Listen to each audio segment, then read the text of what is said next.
ఏం రాస్తున్నాడు? ఒక చరిత్ర రాస్తున్నాడు. ఎవరో బాధపడుతున్నాడు అక్కడ ఒక వ్యక్తి. ఆ వ్యక్తి ఎందుకు అంత బాధపడుతున్నాడో తెలియాలంటే ఆ పుస్తకానికి ఒక పేరు ఉంది. ఏంటి? విలాప వాక్యం. విలాపం అంటే చెప్పండి. విలాపం అంటే ఏడవడం, ఏడవడం అంటే విలాపం అని పర్యాయ పదాలు చెప్పకండి, అడుగుతున్నాను. విలాపం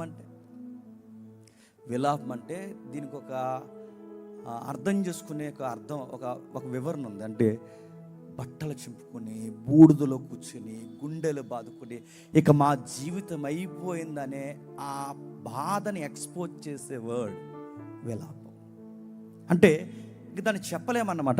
ఏడుపుకి పరాకాష్టే విలాపం. అంటే ఇక ఊగిపోవడం, మనిషి కృంగిపోవడం, మనిషి తట్టుకోలేకపోవడం, గుండెలు బాదుకోవడం, అంతర్గత అవయవాలు కూడా పూర్తిగా కుసించిపోవడం, చీకటి బతుకులు అయిపోయాయని, ఇక నెక్స్ట్ రేపటి నుంచి మాకు టైం లేదు, లేదా ఇక నెక్స్ట్ నుంచి మాకు రేపు అనేది లేదు అనేది అర్థం చేసుకుని ఏడ్చి కుంగిపోయే ప్రధాన్నే విలాపం అంటారు. ఇంతెందుకు ఏడుస్తున్నారు వీళ్ళు? ఇంత ఏడవలసిన పరిస్థితి ఎందుకు వచ్చింది? విలాప వాక్యాలు అర్థం కావాలి అంటే దీనికి ఒక లింక్ డాక్యుమెంట్ ఉంది. మరలా విలాప వాక్యాలు అర్థం కావాలి అంటే దీనికి లింక్ డాక్యుమెంట్ లాంటి ఒక పుస్తకం ఉంది. అంటే ఆ పుస్తకం అర్థమైతే కానీ ఈ పుస్తకం అర్థం కాదన్నమాట. దీనికి లింక్ ఏముంది? అసలు విలాప వాక్యాలు రాసింది ఎవరు మనకు తెలియదు. మనతో వచ్చిన వాడు ఏంటంటే తెలిసినా తెలియకపోయినా ఆ మాత్రం యాక్టింగ్ చేస్తాం, సంతురు మమ్మీలాగా. సరే, నా వైపు చూడండి, నేను చెప్తున్నాను. విలాప వాక్యాల యొక్క రైటర్ యెరెమీయా. అంటే యెరెమీయా ఈ పుస్తకాన్ని రాసినోడైతే ఈ పుస్తకానికి ముందు పుస్తకం ఏదన్నమాట? యెరెమీయా గ్రంథం. అంటే యెరెమీయా గ్రంథం అర్థమైతే కానీ ఈ పుస్తకం అర్థం కాదు. అలాని మీరు భయపడిపోకండి. ఈ రాత్రి అంతా యెరెమీయా గ్రంథం చెబుతారా అని మీరు మెంటల్గా ప్రిపేర్ అయిపోకండి. చెప్పిన ఈ రాత్రి అవదు. ఆ పుస్తకాన్ని బోధించడం మొదలు పెడితే నాకు తెలిసి ఒక 1-2 ఏడాదులు పడుతుంది. అంత ఉంది అందులో ప్రవచనాల పరంపర. మరి అవన్నీ తెలియకుండా మనకి ఈ పుస్తకం ఎలా అర్థమవుద్దంటే బ్రీఫ్గా అవుట్లైన్స్ మాత్రం చెప్తాను, జాగ్రత్తగా వినండి. యెరెమీయా గ్రంథం యొక్క నేపథ్యం ఏంటి? యెరెమీయాని దేవుడు ప్రత్యేకించి తల్లి గర్భం నుండి దేవుడు పిలుచుకున్నాడు. తల్లి గర్భం నుంచి చూశాడు, చక్కటి నిర్మాణాన్ని ఇచ్చాడు, ఆరోగ్యాన్ని ఇచ్చాడు, ఆయన పిలుచుకున్నాడు. పిలుచుకున్న వాడికి దేవుడు పని అప్పగించాడు. దేవుడు అన్నాడు యెరెమీయాతో, యెరెమీయారా, నువ్వు ఇశ్రాయేలుకు కొన్ని విషయాలు చెప్పాలయ్యా. ఎందుకు చెప్పాలి ప్రభు అంటే పూర్తిగా ఇశ్రాయేలు సుఖభోగాలకు మరిగేసింది. ఇశ్రాయేలు సమాజం ఏదైతే ఉందో నన్ను మరిచింది. పనికి మాలిన ఆ విగ్రహారాధనకు అలవాటు పడిపోయింది. ఇంకా ఏం చేసిందంటే పంటలు పండిన తర్వాత, కడుపులు నిండిన తర్వాత కళ్ళు నెత్తికెక్కిపోయాయి. సరంభీలేసుకుని చక్కటి ఇల్లు కట్టుకుంటున్నారు, సుఖభోగాలకు అలవాటు పడిపోయారు, లగ్జరీ లైఫ్ నేర్చుకున్నారు. ఏదైతే ప్రామిస్ ల్యాండ్ అని చెప్పుకుంటున్నారో ఆ ల్యాండ్ మీద వీరు మురిసిపోయి ల్యాండ్ ఇచ్చిన నన్ను మర్చిపోయారు.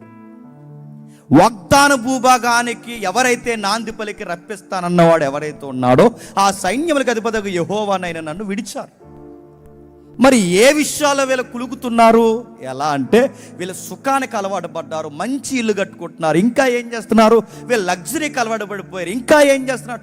1 కాదు 2 కాదు, వీళ్ళ జీవితాల్లో తిండి, నిద్ర, సుఖము, భవంతులు, ప్రయాణాలు, వస్తువులు, గుర్రాలు, రథాలు, ఒక్కటేంటి అన్ని విధాలుగా వీళ్ళకి మమకారం పెరిగిపోయింది.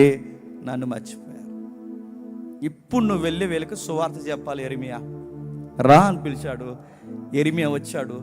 ఏం చెప్పాలి ప్రభు అంటే అందరిలాంటి బ్లెస్సింగ్ మెసేజ్ చెప్పొద్దు, నీ పిలుపు వేరు. నువ్వేం చెప్తావు యెరెమీయా అంటే నేను చెప్తున్నాను చూడండి. మీరు ఎలాగే ఉంటే మీ పంటలు పండవగాక పండవు, ఇది చెప్పు వాళ్ళకి మెసేజ్. మీరు ఇలాగే వింటే మీ గృహాలలో ఉన్న మీ జీవితాలను ఓడగొట్టి రోడ్డు మీద నడిపిస్తారని చెప్పు యెరెమీయా, వాళ్ళకి మెసేజ్ చెప్పు. మీరు ఇలాగే ఉంటే మీ కళ్ళు నెత్తికెక్కాయే, మీ కళ్ళు కిందకి దిగే వరకు, లేచే వరకు కొడతానని చెప్పారు. యెరెమీయా 70 ఏళ్ళు బబులోను సెరకపోతారని చెప్పు, 70 ఏళ్ళు కల్దీలు వారిని పరిపాలిస్తారని చెప్పు. వాళ్ళ చరిత్ర స్థితిగతులు ఒక్కసారే మారిపోయి మరలా ఐగుప్తికి పోయామన్నంత భయం వచ్చేలాగా వాళ్ళ పితరుల చరిత్రను వారికి జ్ఞాపకం చేస్తానని చెప్పారు. వచ్చాడు యెరెమీయా, నిలబడ్డాడు యెరెమీయా, బోధిస్తున్నాడు యెరెమీయా. మీలాగెంతమంది ప్రజలు ఉన్నారు, ఆ ప్రజలు చూస్తుండగా ప్రియులారా, సహోదరులారా, ఇశ్రాయేలు జనాంగమా, యెహోవా సెలవిచ్చినది ఏమనగా, మీరు మారకపోతే దేవుడు మీ గర్భాల మీద కొడతానంటున్నాడు, మీ ఆరోగ్యాల మీద కొడతానంటున్నాడు, మీ స్థితిగతుల మీద కొడతానంటున్నాడు. కల్దీలనే జోరీగలను రప్పించి మీ జీవితాల్ని చిందరవందర చేస్తానంటున్నాడు. మారండి అని యెరెమీయా ప్రసంగాలు చెప్పడం స్టార్ట్ చేశాడు. మీరు ఇలాగే ఉంటే మీ పిండి పిసుకు తొట్టియు మీకు కలిసి రాదు, మీరు ఇలాగే ఉంటే మీ బుడ్డులో నూనె మీకు కలిసి రాదు, మీ గుడారంలోనికి తెగులు ప్రవేశిస్తుంది, మీ జీవితాల్లోనికి విచిత్రమైన చెప్పుకోలేని పరిస్థితులు వచ్చి దుర్భరమైన పరిస్థితి అయిపోతుంది. మీరు మారతారా మారరా అని మొత్తం మెసేజ్ చెప్తే యెరెమీయాని చూసి ఇలా అన్నారట, దేవుడు అలా చేయడులే మాకు తెలుసు అన్నారంట. ఎందుకంటే మన దేవుడు ఏమై ఉన్నాడు చెప్పండి, ప్రేమై ఉన్నాడు. ఈ భావజనం ఆ రోజు నుంచి ఉందండి. ఇంకా మనం ఏం చేసినా దేవుడు మనల్నే చెప్పండి ఏమండి అనుకుంటారు. అందుకే యెరెమీయా లాంటి పవర్ఫుల్ మెసేజ్ చెప్తే వాళ్ళు అన్నారట, మన దేవుడు ఏమనలే యెరెమీయా అన్నారు. ఎందుకు? యెరెమీయా ఒక్కడే స్టాండింగ్ తీసుకుని ఎలాంటి మెసేజ్ చెప్తే అటువైపు 100 మంది ప్రాస్పరిటీ గాస్పల్ చెప్పే బోధకులు ఉన్నారంట. వాళ్ళు ఏమంటారంటే మీ పిండి పిసుకు తొట్టి వర్ధిల్లిన కాకంటారు, వాళ్ళు ఏమంటారంటే మీ బుడ్డులో నూనె మరింత సమృద్ధిగా మారిన కాకంటారు, వాళ్ళు ఏమంటారంటే మీ సంతానాన్ని దేవుడు ఆశీర్వదించగాకని 100 మంది ప్రసంగం ఒకవైపు చెప్తున్నారు, ఒక్కడ మాత్రం ఒకవైపు ప్రసంగం చెప్తున్నారు. 100 మంది మాటలు ప్రజలు నమ్ముతారా, ఒక్కడ మాట ప్రజలు నమ్ముతారు చెప్పారు. 100 మంది మాటలు చెప్తున్నారు. యెరెమీయా ప్రసంగం చెబితే యెరెమీయా అలాగే అన్ని ఎలాంటి ప్రసంగాలు చెప్తాడు యెరెమీయా అన్నారు. 100 మంది ఏం చెప్తారు, అంతా బ్లెస్సింగ్స్, ఇంకా దేవుడు దీవిచ్చేస్తాడు మిమ్మల్ని, ఇంకా దేవుడు మీరు ఎలా తిరిగినా దేవుడు మిమ్మల్ని దీవిచ్చేస్తాడు అని వాళ్ళ ప్రసంగాలు చెప్తున్నారు. యెరెమీయా మాత్రం ఏమంటున్నాడంటే, లేదు తప్పు చేస్తున్నారు, దేవుడు మిమ్మల్ని చాలా బాధకు గురి చేస్తారు, మారతారా మారరా అని యెరెమీయా చెప్తే మొత్తం వినన్నారట, మేము ఇలాగే ఉంటాం, దేవుడు మమ్మల్ని ఏమీ చేయడు, నువ్వే ఎక్కడో పొరపాటు పడుతున్నావు యెరెమీయా అన్నారు. యెరెమీయా వెళ్ళిపోయాడు. దేవా నువ్వు చెప్పమంటావు, నేను వెళ్ళి చెప్తాను, ఈ వంకరోళ్ళు వినరు, మళ్ళీ నేను వస్తాను, వాళ్ళు ఇంట్లేదు ప్రభువా అని చెప్తాను, మళ్ళీ నువ్వు సింహాసనం మీద కూర్చుని గడ్డం కింద చేయబెట్టుకుని నువ్వు వెళ్ళి యెరెమీయా అంటావు, నేను వెళతాను, నేను చెబుతాను, వాళ్ళు వినరు, నేను వెళతాను, నేను చెబుతాను, వారు వినరు. ఎన్నిసార్లు నేను ఇలా ఉండాలి ప్రభువా, నా వల్ల అవ్వట్లేదు, ఇలాంటి మినిస్ట్రీ నేను చేయలేను. మొన్న ఏం జరిగిందో తెలుసా ప్రభువా, నన్ను కొట్టడానికి కూడా మీదకి వచ్చారు. మొన్న ఏం జరిగిందో తెలుసా ప్రభువా, నన్ను చంపే మాటలు వాళ్ళు పలుకుతున్నారు. మొన్న ఏం జరిగిందో తెలుసా ప్రభువా, నన్ను బావిలోనికి ఇసిరేను కూడా తయారు, ఎందుకంటే నా సువార్త వాళ్ళకి నచ్చడం లేదు. నువ్వు వాస్తవాలు మాట్లాడమంటావు, వాళ్ళ వాస్తవాలు అంగీకరించరు, వాళ్ళు తిరగేసి ఒక మాట అంటారు, మా దేవుడికి జాలి ఎక్కువ ప్రేమ ఎక్కువ అంటారు. నువ్వు కూడా వాళ్ళు ఏదైనా కొంచెం ఉపవాస ప్రార్థన చేస్తే ఇంకేమనలే యెరెమీయా అంటున్నావు, పంపించేది నువ్వే, జాలిపడేది నువ్వే, మళ్ళీ చెప్పమనేది నువ్వే, నువ్వు బాగానే ఉంటావు, వాళ్ళు బాగానే ఉంటారు, మధ్యలో ఎనిమి ఎవరు? ఇలాంటి సేవ చేసే కన్నా వదిలేద్దాం అనుకుంటున్నాను ప్రభువా అన్నాడు. యెరెమీయా గ్రంథం అదే, నా వల్ల అవ్వట్లేదు ప్రభు అంటే, ఇలా రా యెరెమీయా ఓ మాట చెప్తాను, ఈసారి చెప్పేటప్పుడు స్టైల్ మార్చి అన్నాడు. ఏం స్టైల్ మార్చాలి ప్రభు అంటే, ఇలా రా, ఆ స్టిక్ తీసుకున్నాడు, నీ టై పైకెత్తు, ఎత్తాడు, ఆ టై కేసు ఒకేసారి, నీ తొడకేసు ఒకేసారి ఆ కర్రని గట్టిగా ఇరిసి ఇలా చెప్పు, మాట వినకపోతే దేశాన్ని ఇలా ఇరిసేస్తాడన్నాడని చెప్పు, ఇది ప్రాక్టికల్గా చూపించాడు. వెళ్ళాడు, వచ్చాడు, కర్ర పైకెత్తాడు, కర్ర ఇలా ఇరిసి ప్రజలకు చూపించి, మాట వినకపోతే దేశాన్ని ఇలా ఇరిసేస్తానంటున్నాడంటే మొత్తం ప్రసంగం విని ఇలా అన్నారంట, అలా ఎర్రలే మా తెలుసు అన్నారంట. మన దేవుడు ప్రేమై ఉన్నాడు, మన దేవుడు కరుణై ఉన్నాడు, మన దేవుడు కృపగల దేవుడు, అలా ఎందుకు ఇరుస్తాడు, నిన్ను ఇరిసేస్తాడు అన్నారంట. ప్రభువా వాళ్ళు ఎంటలేదు ప్రభు అంటే మళ్ళీ వచ్చాడు. ఈసారి కొండల పగలగొట్టు, పెంకులు చూపించు, ఆ పెంకులు చూపించి మళ్ళీ చెప్పు, పెంకులు పగలగొట్టినట్టు పగలగొడతాడని చెప్పంటే మళ్ళీ చెప్పారు, మళ్ళీ విన్నారు. విని అప్పుడు అన్నాడు వాళ్ళందరూ కలిసి, అలా పగలగొట్టడులే మా తెలుసులే అన్నారు. యెరెమీయాకు బాధ అయిపోయి యెరెమీయా అన్నాడట, ఇలాంటి మినిస్ట్రీ చేసే కన్నా ఎక్కడికన్నా పోవడం మంచిదని వెళ్ళిపోదామని రెడీ అయిపోయాడట. కానీ మంచి పిలుపున్నవాడు, దేవుని చేత ఎన్నిక చేయబడినవాడు, వదిలేద్దాం అనుకున్న పిలుపు మాత్రం మనల్ని వదలగాక వదలదు. ఎందుకంటే నేను అలాంటి సేవను వదిలేసి నాకు నెలకు 2 లక్షలు 3 లక్షలు ఎక్కడైనా నాకు ఉద్యోగంలో ఇస్తే ఆ 3 లక్షలు నెలకు నేను తీసుకున్నా నా మైండ్లో, నా హార్ట్లో నాకు తృప్తి దొరకదు. మరి ఎక్కడ దొరుకుతుంది అంటే సాయంకాలం ఇలా వచ్చి నలుగురు సువార్త చెప్పి కలిగిన మెతుకులో కలిగిన గంజో ఏదో ఒకటి తాగి రోడ్డు మీద నిలబడి నలుగురు సువార్త చేస్తే ఆ 3 లక్షల రూపాయల్లో రాని తృప్తి ఈ సాయంకాలం నిలబడి గుప్పడి మెతుకులు తిని సువార్త చెప్తూ వచ్చే తృప్తి ఉంటుంది చూసారా, దానికన్నా గొప్పదని నిజమైన సేవకుడికి అర్థమవుతుంది. అది యెరెమీయాకి అర్థమైంది. ఏమని అర్థమైందంటే, నేను వదిలేసి వెళ్ళిపోదాం అనుకుంటాను, కానీ లోపల ఒక మనసు ఉంది, అది వదలొద్దంటారు. నేను ఉండలేను అనుకుంటాను, కానీ ఇక్కడ ఉండకుండా ఉండలేను. నువ్వు చెప్పమంటా వాళ్ళు వినరు. ఈ ఊగిసలాట మధ్య మొత్తం పరిశీలించిన తర్వాత డిసైడ్ అయింది ఏంటంటే, ఇక సావో రేవో నీ సువార్తలు చచ్చిపోదామని డిసైడ్ అయిపోయాను అన్నాడు. అందుకే చూడండి, ఎంతోమంది పెద్ద పెద్ద ఉద్యోగాలు వదిలేసి సేవకు ఎందుకు వస్తారు? వాళ్ళకి తృప్తి దొరకదు అక్కడ. ఎందరో గొప్ప గొప్ప వారు గవర్నమెంట్ ఎంప్లాయీస్గా ఉన్నవారు కూడా వాళ్ళు ఎందుకు వాటిని రిజైన్ చేసి వస్తున్నారు? వాళ్ళకి తృప్తి దొరకదు అక్కడ. సేవలకు తృప్తి ఉంటుంది, దేవుని కార్యాల్లో ఒక గొప్ప అనుభూతి ఉంటుంది. అందుకే యెరెమీయా కూడా అర్థమైంది, నేను చెప్పకుండా ఉండలేకపోతున్నాను ప్రభువు. మళ్ళీ వచ్చి చెప్పాడు. మొత్తం విన్నారు. విన్న తర్వాత ఈసారి ప్రసంగం ఇలా చెప్తున్నాడు, వినండి వినండి, దేవుడు చాలా గట్టిగా ఇశ్రాయేలు దేశాన్ని తొక్కబోతున్నాడు. ఎలా అని అడిగారు. ఎలా ఏంటి? జోరేగలను లేపుతున్నాడు. అక్కడ జోరేగలేంటి? కందిరేగలను లేపుతున్నాడు. కందిరేగలేంటి? అసూరియన్స్. ఇంకా ఎవరు? బాబులోనియన్స్. ఇంకా ఎవరు? ఆ కల్దీయులు. వీళ్ళు లేస్తున్నారు. వీళ్ళు వచ్చి ఏం చేస్తారు? ఆ బలమైన జాతులు వచ్చి ఇశ్రాయేలు మీద యుద్ధాన్ని ప్రకటిస్తారు. దేవుడు కొన్నిసార్లు ఎలా కొడతాడంటే గుర్తుపెట్టుకోండి, ఆకాశం నుండి చెయ్యొచ్చి కుమారుడా ఏంట్రా పనులని ఇలా అండవు. గుర్తుపెట్టుకో. ఏం చేస్తాడు దేవుడు? ఎలా కొడతాడు? నీ పక్కన ఎవడో విరోధి ఉంటాడు, వాడు నీకన్నా బలవంతుడై ఉంటాడు, వాడు ఖచ్చితంగా నీకు బల్లెం పోట్లా తయారవుతాడు. వాడికి పర్మిషన్ ఇచ్చి రప్పించింది ఎవరంటే చెప్పండి, నీ దేవుడే. గుర్తుపెట్టుకో. నీ కళ్ళు ఎక్కడో నత్తికెక్కాయి, నీ చెవులు ఎక్కడో మందగించాయి, నువ్వెక్కడో సుఖభోగాలు కడబడ్డావు. దెలీలా తొల మీద సంసోని నిద్రపోయినట్టు ఎక్కడో సుఖభోగాలకు అలవాడబడ్డావు. ఆ సుఖభోగాలు నీకు మత్తు వదిలిపోవాలి అంటే పక్కనున్న బలవంతుల్ని లేపుతాడు.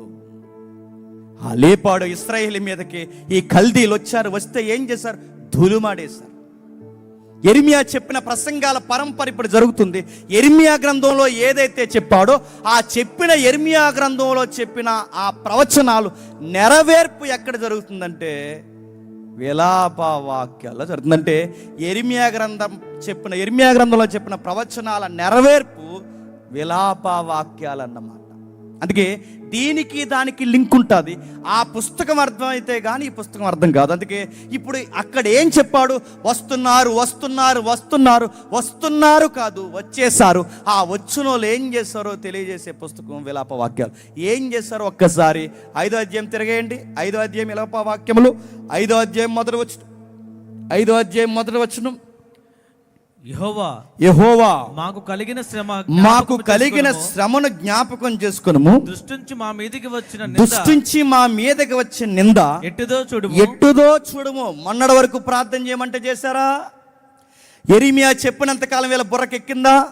యెరెమీయా మాట్లాడని రోజులు వీళ్ళ చెవులకి ఏమన్నా ఆ సువార్త వాళ్ళకు గోచరం అయ్యిందా? ఇప్పుడు ప్రార్థన చేస్తున్నారు. ఏమని? యెహోవా మాకు కలిగిన శ్రమను జ్ఞాపకం చేసుకో. ఇలాంటి ప్రార్థన చేసి ఇలా ఏడవకూడదని ముందే సువార్త చెప్పించాడు యెరెమీయా ద్వారా. అప్పుడు బుర్రలకు ఎక్కలేదు. ఇప్పుడు బాధ కలిగి వచ్చి ప్రార్థన చేస్తున్నారు, దేవా మరిసిపోయావా అని.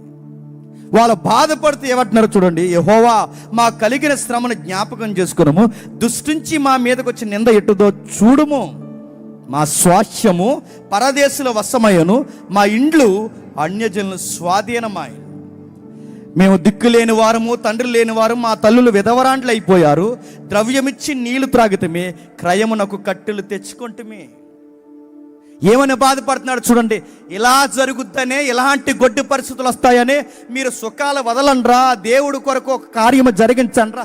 ఆ ప్రార్థన, బైబులు, ధర్మశాస్త్రం, పస్క, పండుగలు, విశ్రాంతి దినం వీటిని ఆచరించండి. కాస్త దైవికమైన భయం కలిగి ఉండండ్రా.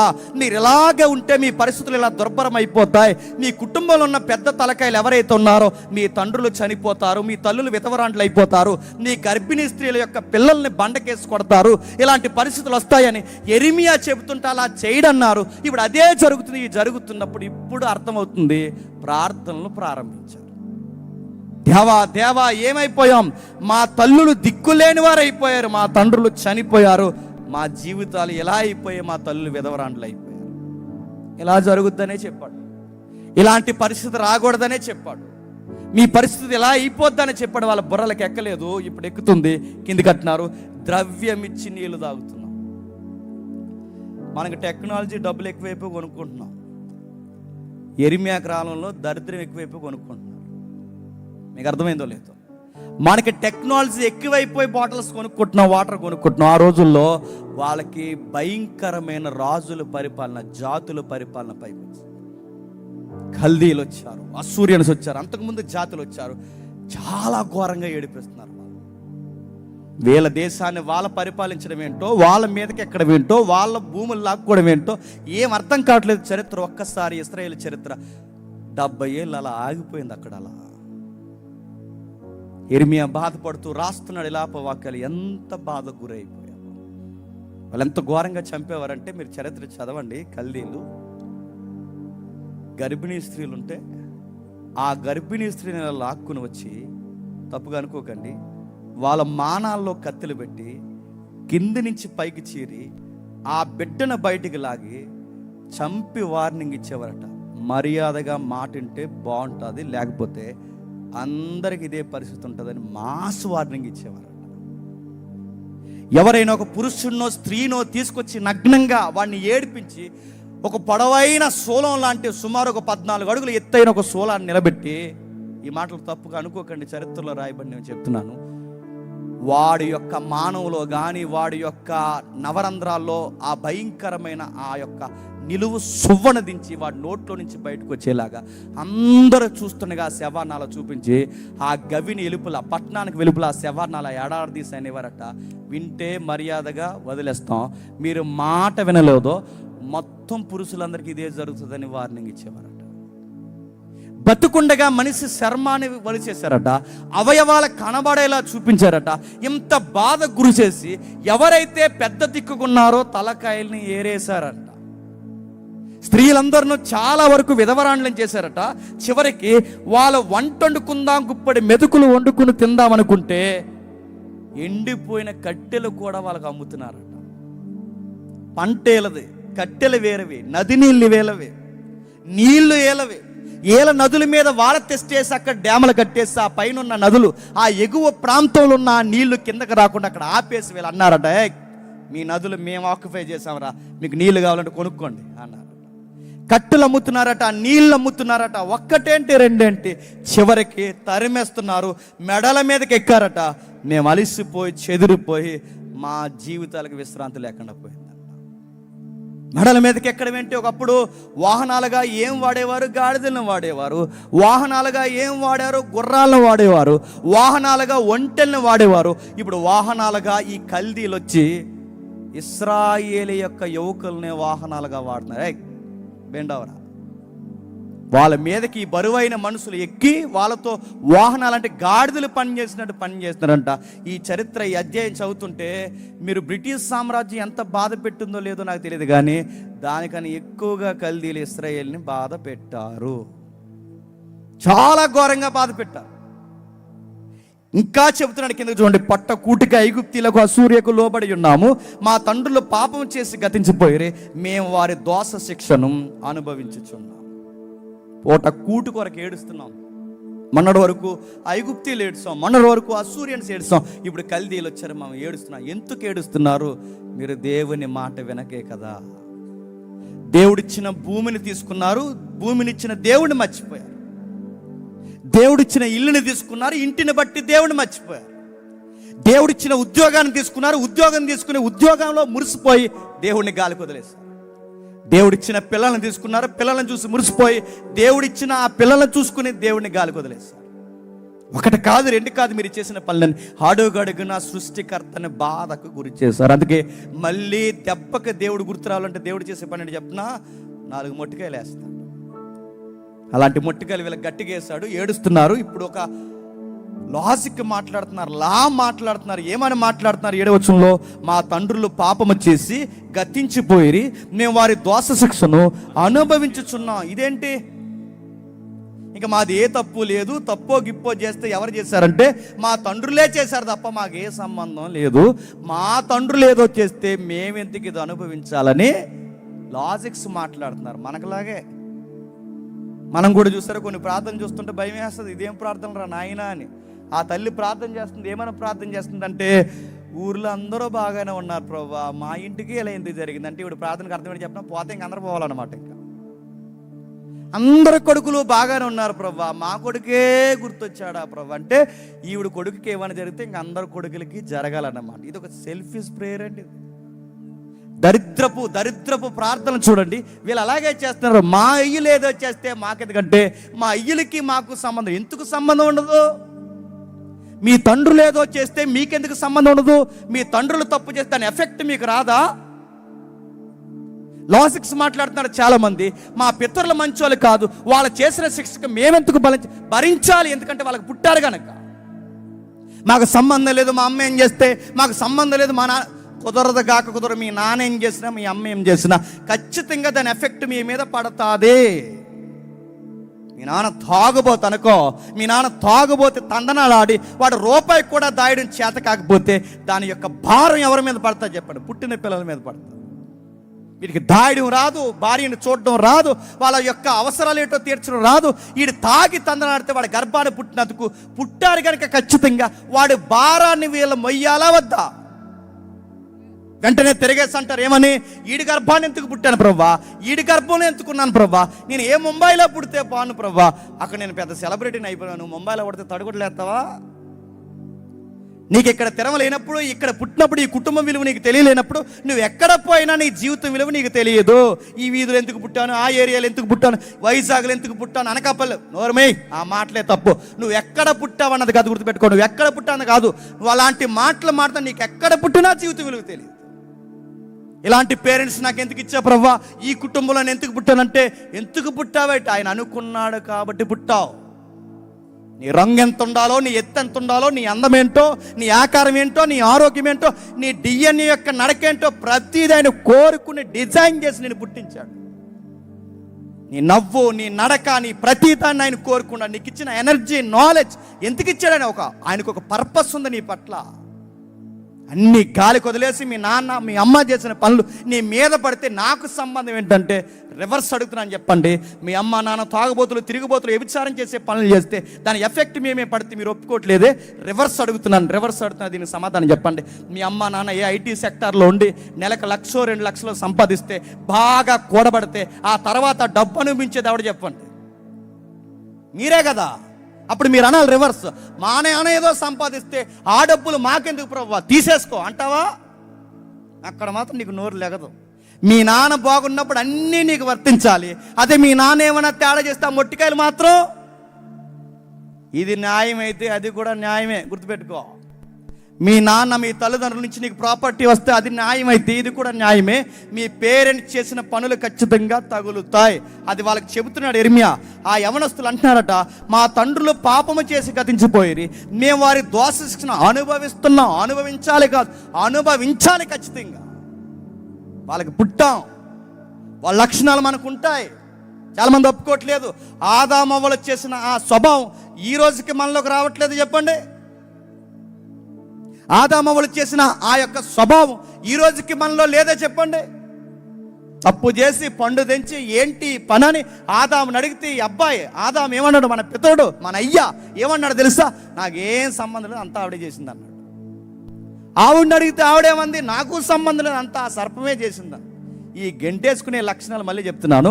నాకు సంబంధం లేదని ఆవిడ మీద గెంటేస్తే, ఆవిడ నాకు సంబంధం లేదని జంతువు మీద, సర్పం మీద గెంటేస్తే, ఈరోజు మనం ఏమంటున్నాం చెప్పినా, నాకు సంబంధం లేదు, అంతా మా పెద్దోళ్ళు చేశారు అంటున్నాం. ఇదే ఆదాము నేచర్ అంటే, ఇదే ఆదాము స్వభావం అంటే. ఎప్పుడూ మనం ఒప్పుకోం, మనకి సంబంధం లేదంటాం, కానీ సంబంధం ఉంది. వాళ్ళకి పుట్టాం కనుక ఆ లక్షణాలు ఖచ్చితంగా వస్తాయి. మీ పితరులు చేసిన పనులు నేడో రేపో మీరు కూడా చేయొచ్చు. అది మీరు కూడా అలా చేయకుండా ఉండాలి అంటే వాళ్ళకి పడిన భారం మీ మీద కూడా పడుతుంది. ఇదొక పాఠం. అలా ఎలా వస్తుందండి అంటే ఎందుకు రాదు? తాతకు బట్టపుర ఉంటే మనకు రావట్లేదా? తాతకు షుగర్ ఉంటే మనకు రావట్లేదా? మన పెద్దోళ్ళకున్న జన్యుపరమైన కొన్ని వ్యాధులు ఉన్నాయి, మనకు రావట్లేదా? అరే వ్యాధిలో వస్తున్నాయి, లక్షణాలే వస్తున్నాయి అడుగుతున్నాను. అలాంటిది స్వభావం ఎందుకు రాదు? ఖచ్చితంగా వస్తుంది. ఒక పెద్ద కుక్కకి చిన్న కుక్క పిల్ల పుట్టింది అనుకోండి, ఏమంటుంది అది? మమ్మీ అంటదా? ఒక పెద్ద కుక్కకి చిన్న కుక్క పుడితే ఏమంటుంది? బౌ అంటుంది. నడుతున్నాను. దానికి బౌ అనే నేచర్ ఎలా వచ్చింది? వాళ్ళ మమ్మీది. తన తల్లి లక్షణం వచ్చింది, దాని బవ్వు అనకుండా ఏరో సౌండ్ దానికి ఎందుకు రావట్లేదంటే అవి తల్లుల లక్షణాలు, తండ్రుల లక్షణాలు. మనం కూడా అంతే. మన తల్లి తండ్రి ఆదాము గనక, మన పితరులు అక్కడి నుండి వచ్చిన వారు గనక ఖచ్చితంగా స్వభావం మన మీద పడింది. మళ్ళీ అది తిరగేసి అలాంటి పనులు మనం చేయకూడదంటే శ్రమల గుండా నడిపిస్తాడు. లాజికల్ మాట్లాడుతున్నాడు. ఎడారి జనుల వలన తెగించి ఆ ధాన్యమును తెచ్చుకొనిచున్నాము, మహాక్షాములు మా చర్మం పొయ్యి వలె నలుపెక్కిపోయిను. శత్రువులు సియోనులోని స్త్రీలను చెరిపేశారు, యోధాపట్నంలోని కన్యలను చెరిపేశారు. ఎంత ఘోరం అండి! ఆ శత్రువులు ఎవరు? కల్దీలు. ఆ శత్రువులు ఎవరు? అసూరియన్స్. ఆ శత్రువులు ఎవరు? ఇరుగు పొరుగు బలమైన జాతులు ఎవరైతే ఉన్నారో వాళ్ళు వచ్చి చంపేశారట, చెరిపేశారట. సంసారం చేస్తున్న స్త్రీలను చెరిపేశారట, కన్యత్వాన్ని చెరిపేశారట, చేతులు కట్టి అధిపతులను ఉరి తీసేశారట. వారు ఎంత మాత్రం పెద్దల్ని గణపరచలేదట. యవనస్తులకు తిరగల రాయిలు కట్టేశారట, బాలుల చేత కట్టెలు మోయిస్తున్నారట, పెద్దల గుమ్మం దగ్గర రచ్చబండ మీటింగ్లు మానేశారట, యవనస్తులు ఎంటర్టైన్మెంట్ ప్రోగ్రాంలు ఆపేశారంట. బాధల గుండెల్లో ఎక్కువైపోయినప్పుడు బయటకు వచ్చి డ్యాన్స్ ప్రోగ్రాం పెడతారా? ఎప్పుడు పెడతాం చెప్పిన? అన్నీ చక్కగా సాగితే చర్చిలో పాస్టర్ గారు నిలబడి వాక్యం చెబితే మన పిల్లలు వెనకాల కూర్చుని సాటింగ్లు చేసుకుంటారు. ఎంత భక్తో మన బిడ్డలకి. పాస్టర్ గారు ఇక్కడ నిలబడి వాక్యం చెబుతుంటే పక్కవాడి ముఖం ఈ ముఖం చూసుకుంటారు. ఎంత భక్తో మన విశ్వాసులకి. అందుకే దేవుడు అంటున్నాడు, దేవుడు గురించి మాట్లాడుకునే మనుషులు కరువైపోయారు. నలుగురు అరుగు మీద కూర్చొని ఏం మాట్లాడు? సోది మాట్లాడుకుంటారు. ఏం సోది? అక్కడ అలా జరిగిందంట, ఇక్కడ ఎలా జరిగిందంట, అక్కడ అలా. ఇవన్నీ నీకెందుకు? రాజకీయం మాట్లాడుకుంటారు. ఏమని చెప్పినా అలా చేద్దాం, ఎలా చేద్దాం అడుగుతాం. నీ వల్ల పూస కూడా కదలదు. నీకు రాజకీయాలు మాట్లాడడానికి టైం ఉంటుంది, కానీ ఎప్పుడన్నా నలుగురు కూర్చున్న దగ్గర వాక్యం మాట్లాడావా? వీళ్ళందరూ మర్చిపోయారు, ఇష్టానుసారంగా ప్రవర్తిస్తున్నారు. అందుకే యవనస్తులు సంగీత ప్రోగ్రాలు పెట్టుకున్నారట. దేనికిరా సంగీత ప్రోగ్రాం అంటే? ఎంటర్టైన్మెంట్, మానసిక ఉల్లాసం, మానసికమైన ఉల్లాసాన్ని ఏదో ఎత్తుక్కుంటున్నారు. వాళ్ళు ఎగురుతున్నారు. ఆ ఎగురులట్లన్నీ ఆపేశాడు దేవుడు. ఇర్మియా చెప్పాడు, వస్తుంది జాగ్రత్త, ప్రమాదం వస్తుంది జాగ్రత్త. వినలేదు, రాదనుకున్నారు, వచ్చింది, మీద పడింది. ఇప్పుడు శ్రమ వచ్చి మీద పడినప్పుడు ప్రార్థన చేస్తున్నారు. ఇప్పుడు ఏం చేయాలో మళ్ళీ ఇర్మియాయే చెప్పాలి. శ్రమ వచ్చినప్పుడు ఏం చేయాలి ఇప్పుడు ఇర్మియా చెప్పాలి. శ్రమ వస్తుందని చెప్పింది ఇర్మియాయే. ఆ శ్రమను ఎలా ఎదుర్కోవాలో నేర్పించాల్సింది కూడా ఇర్మియానే. శ్రమను వచ్చినప్పుడు శ్రమను ఎలా ఎదుర్కోవాలో మనకు తెలియకపోతే శ్రమ చాలా డిప్రెషన్లోకి మనం తీసుకెళ్ళిపోతాం. అందుకే శ్రమను ఎలా ఎదుర్కోవాలో నేర్పిస్తున్నాడు. చూడండి 3వ అధ్యాయంలో ఇప్పుడు అంటున్నాడు ఆయన, నేను ఆయన ఆగ్రహ దండము చేత బాధను అనుభవించిన నరుడను ఆయన కట్టిక చీకట్లోనికి దారితీసి. ఇర్మియా ఏం చేశాడు? ఇర్మియా ఏమీ చేయలేదు. వాళ్ళ పితరుల చేసిన దోషాన్ని తను రిప్రజెంట్గా మీదేసుకుని, ప్రతినిధిగా తన వారి పాపాలని మీదేసుకుని ఆయన అంటున్నాడు, మేము పాపం చేశాం ప్రభు. ఒక నరుడుగా పోల్చుకొని మాట్లాడుతున్నాడు. మేము తప్పు చేశాం ప్రభు, మా పితరులు తప్పు చేశారు ప్రభు, మీరు కొట్టిన దెబ్బలకి మేము చీకట్లో కూర్చుండిపోయాం ప్రభు. ఈ శ్రమలు ఎలా ఎదుర్కోవాలో ఇప్పుడు మేము నేర్చుకుంటాం ప్రభు. శ్రమ వస్తుంది అన్న రోజులు వీళ్ళకి అర్థం కాలేదు. ఇప్పుడు శ్రమ వచ్చింది. ఈ శ్రమను ఎలా ఎదుర్కోవాలి ఇర్మియా చెప్తున్నాడు. ఏం చెప్తున్నాడు? 25-24 వచనం చూడండి. యెహోవా నా భాగము, నేను అనుకొనుచున్నాను, ఆయన యందు నేను నమ్మిక ఉంచి ఉన్నాను, తన్ను ఆశ్రయించు వారి ఎడల యెహోవా దయ. ఇప్పుడు చెప్పండి, శ్రమలను ఎలా ఎదుర్కోవాలి? చాలా మందికి శ్రమలు ఎదిరించడం రాక చేసే పనులు చెప్పిన, నా వల్ల అవ్వట్లేదో అని కైలాసగిరి కొండెక్కి దూకారంట. స్వర్గస్థులు అవుతారా? నరకానికి పోతారు సూసైడ్లు చేసుకుంటే. మళ్ళీ చెప్తున్నా, నా వల్ల అవ్వట్లేదా అని చాలా మంది బీచ్లోకి వెళ్ళి దూకారంట. శ్రమలు ఎదుర్కోవడం రాకంటే వాటిని ఎలా డీల్ చేయాలో తెలియక అనేకులు చేస్తున్న పని, సంసారంలో భర్త ఏమన్నా అంటే అలా లోపలికి పోయి గడేడేసుకుని ఫ్యాన్ అయిపోయి చూసిందంటే, ఏ గంగా సీలింగ్ ఫ్యాన్ అనుకుంటున్నా దాన్ని, ఒకటి వచ్చింది కదా యాడ్, ఆ ఫ్యాన్ వైపు చూసి ఆ సున్నీయో సేరో పెట్టి ఉరేసుకోవడానికి రెడీ అయిపోతుంది. నడుపుతున్నాను. ఇవే పిచ్చి పనులు. నువ్వు శ్రమ ఎదుర్కొని రానప్పుడు నువ్వు క్రైస్తవురాలు ఎలా అవుతావు? ఒక సంసారంలో బాధ తట్టుకోలేనప్పుడు నువ్వు విశ్వాసం ఎలా అవుతావు? నీకు శ్రమ రాకూడదు, సంసారంలో బాధ ఉండకూడదు, ఏదైనా ఆర్థిక నష్టం రాకూడదు. వస్తే నువ్వు తట్టుకోలేవు. ఓ పురుగుల మందో, ఫ్యానో, గ్యాస్ స్టవ్వో ఏదో చూసుకుంటున్నావు, నదో సముద్రమో కొండో గుట్టో ఎక్కి దూకుతున్నావు, ఉరేసుకుని చచ్చిపోతున్నావు, లేదా ట్రైన్ల కింద పడి చచ్చిపోతున్నావు. ఈ శ్రమను కూడా నీకు ఎదుర్కోవడం రాదా? మనకి శ్రమను ఎదుర్కోవడం వచ్చంటే మనకు రాదు. ఎదురింటి ఎల్లి దగ్గరికి వెళ్తాం, పక్కింటి పొల్లి దగ్గరికి వెళ్తాం, బాధ అంతా చెబుతాం. ఆ బాధ చెబుతున్నప్పుడు వాళ్ళు ఫీల్ అవ్వాలి. ఎందుకంటే ఇన్ని కష్టాలు పడుతున్నప్పుడు వాళ్ళు ఒక మాట అంటారు, అయ్యో మీకు ఇన్ని జరిగాయి అనగానే నాకే జరిగాయి అని చెప్తాం. ఆ సింపతి కావాలి, ఆ ఎంపతి కావాలి. ఆ బాధ అంతా చెప్పుకుంటా. ఆ ఎవరైతే వృద్ధులు వయసు అయిపోయిన వాళ్ళు ముచ్చట పెట్టుకుంటారో అలా ముచ్చట పెట్టి వాళ్ళకి చెప్తావు అందరికి చెప్పిన తర్వాత చుట్టుపక్కల రాజకీయ నాయకులకి అందరికి చెప్పాక అప్పుడు అంటారు, వాళ్ళు అయ్యో అంటారు తప్ప ఆరుస్తారా తీరుస్తారా చెప్పండి. లాస్ట్లో ఒక మాట అంటారు, దేవుడికి చెప్పకపోయావని. అప్పుడు సిగ్గుమాని ముఖం పెట్టుకుని చర్చకు వచ్చి మోకాలు ప్రార్థన చేసి అప్పుడు చెప్తాం, దేవా ఏంటి ప్రభువా నన్ను వదిలేసా ప్రభువా, నా పరిస్థితి ఏంటి ప్రభు అంటే అప్పుడు చెబుతాం దేవుడికి. ఆ ముందే ఇరుగు పొరుగు వారికి చెప్పకముందే నీ బాధ ఎవరికి చెప్పాలో తెలుసా? దేవుడికి చెప్పాలి. మన స్వభావం ఎలా ఉంటుందంటే, బాగా బాధ ఉందనుకోండి ఏదోటి చేసుకుని చచ్చిపోవాలనుకుంటాం. బాగా సంతోషం ఉందనుకోండి ఏ రెస్టారెంట్కో ఫ్యామిలీతో పోయి ఆ ఫ్యామిలీ ప్యాక్ చెప్పుకొని బడాకానే తినేయాలనుకుంటాం. అదో స్వభావం అండి. సంతోషం వచ్చినా దేవుడి దగ్గరికి రారు, బాధ వచ్చినా దేవుడి దగ్గర రారు. మరి ఎప్పుడు వస్తారు దేవుడి దగ్గరికి? ఎప్పుడూ రారు. బాధ వస్తేనేమో బయటికి పోయి తాగి తందనాలు ఆడేవారు ఒకరు, సంతోషం వస్తేనేమో ఊరి మీద ఎలా తిరగాలి, చుట్టాలింటికి పోవాలి, ఎంటర్టైన్మెంట్ ఇది చూసేవాళ్ళు ఒకరు. అంటే కష్టాలు వచ్చినా దేవుడి దగ్గర రారు, సంతోషం వచ్చినా దేవుడి దగ్గర రారు. మరి ఎప్పుడు దేవుడి దగ్గరికి వస్తారంటే అన్నీ అయిపోయి అందరూ చేతులు ఎత్తేసిన తర్వాత అప్పుడు వస్తారు దేవుని దగ్గర. దేవా మా పరిస్థితి ఏంటి ప్రభువా అని. యెరెమీయా చెబుతున్నాడు, అలా చెయ్యొద్దు. మనకి బాధ కలిగినప్పుడు ఏం చేయాలంటే యెహోవాను ఆశ్రయించండి, యెహోవా దయాళుడు. ఇప్పుడు చెప్పండి, బాధ కలిగినప్పుడు ఏం నేర్చుకోవాలట? యెహోవా దయాళుడని నేర్చుకోవాలట. బాధ కలిగినప్పుడు యెహోవా దయాళుడని నేర్చుకోవడం ఏంటి? అది ఎలా అర్థం చేసుకోవాలి? యెహోవా దయాళుడంటే ఇప్పుడు నేను బాధపడుతున్నప్పుడు దేవుడు సింహాసనం మీద కూర్చుని ఆనందపడ్డంట. యెరెమీయా శ్రమని ఎలా అర్థం చేసుకోవాలో చెప్తున్నాడు చూడండి. సింహాసనం మీద కూర్చున్న దేవుడు ఆనందపడ్డు, ఆయన దయ కలిగిన వాడు, ఆయన జాలి కలిగిన వాడు, ఆయన దయ చూపించేవాడు. ఆయన ఎప్పుడు కరుణిస్తాడో తెలియదు, ఆ కరుణించేంత వరకు ఆయన దయ కొరకు కనిపెట్టాలి. నీకు శ్రమ వచ్చినప్పుడు, బాధ వచ్చినప్పుడు, వ్యాధి వచ్చినప్పుడు, ఇబ్బంది వచ్చినప్పుడు, నష్టము, కష్టము, అనారోగ్య సమస్య వచ్చి మీద పడినప్పుడు నువ్వు ఎలా ఉండాలంటే ఎవరికి చెప్పినా చెప్పకపోయినా దేవుడికి ఒక మాట చెప్పి మౌనంగా ఎదురు చూడాలి. ఎందుకంటే నా దేవుడు ఎంతైనాను నమ్మదగినవాడు. నా బాధ ఈ ఎదురింటోళ్ళు చూడకపోవచ్చు, నా బాధ పక్కింటోళ్ళు చూడకపోవచ్చు, నా బాధ నా అధికారులు పట్టించుకోకపోవచ్చు, నా బాధ ఎవ్వరికీ పట్టకపోవచ్చు. కానీ ఒకరోజు వస్తుంది, ఖచ్చితంగా దేవుడు నా బాధను చూస్తాడు. అది ఏ రోజో నాకు తెలియదు. ఈ శ్రమలు, ఈ మనుషుల బాధలు, నా పితరుల యొక్క ఇబ్బంది, నా కుటుంబం యొక్క ఈ పరిస్థితులు నా మీద ఎందుకు పడితే నాకు అర్థం కాదు. కొన్ని సమస్యలకి నా దగ్గర ఆ ప్రశ్నలకి నాకు సమాధానం లేదు. కానీ ఒక విషయం అయితే నాకు సమాధానం ఉంది. ఏం జరుగుతుందో నాకు అర్థం కాదు, కానీ ఒకరోజు మాత్రం నా సమస్యకి సమాధానం దొరుకుద్ది.